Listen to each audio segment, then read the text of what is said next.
The Obama administration is preparing to sell America out to a handful of private corporations. Well, more than a handful, but anyhow, that's because right now President Obama is preparing to push through the largest trade deal in human history, the Trans-Pacific Partnership, or as it's more commonly known, the TPP.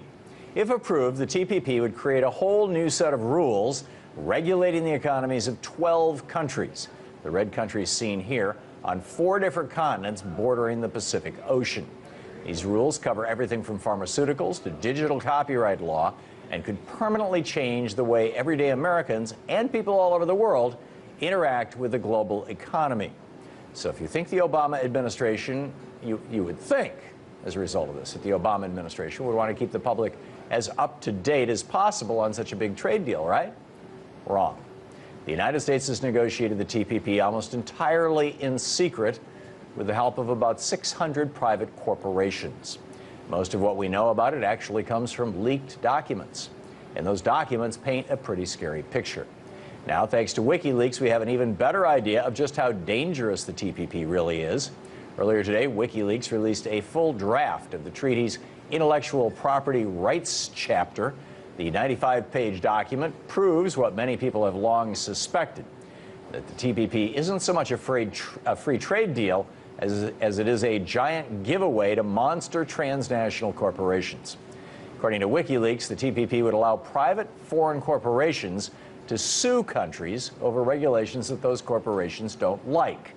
It would allow them to expand the monopoly powers of pharmaceutical patents, and it would also give corporations the go-ahead to start blocking websites accused of violating copyright law.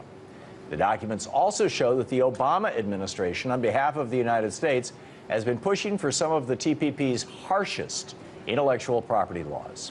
To put it bluntly, the TPP would sacrifice national sovereignty, public health, and internet freedom, all in the name of helping private corporations keep their CEOs' wallets fat and their shareholders happy. That's why the TPP is so much more dangerous than normal trade deals like NAFTA or CAFTA. Not only does it reward companies that send jobs overseas and gut regulations that keep big businesses in check, it also increases corporate control over pretty much every part of how you and I interact with the world and makes it near impossible for countries to fight back against giant corporations. As Julian Assange said about the leaked documents, if instituted, the TPP's intellectual property regime would trample over individual rights and free expression, as well as ride roughshod over the intellectual and creative commons.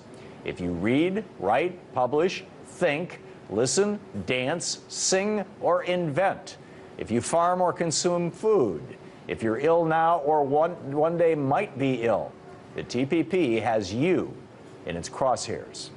In other words, it puts the rights of profit-driven businesses over the rights of human beings and the governments that we form to protect ourselves. No wonder, then, that the Obama administration doesn't even want Congress to take a closer look at the TPP.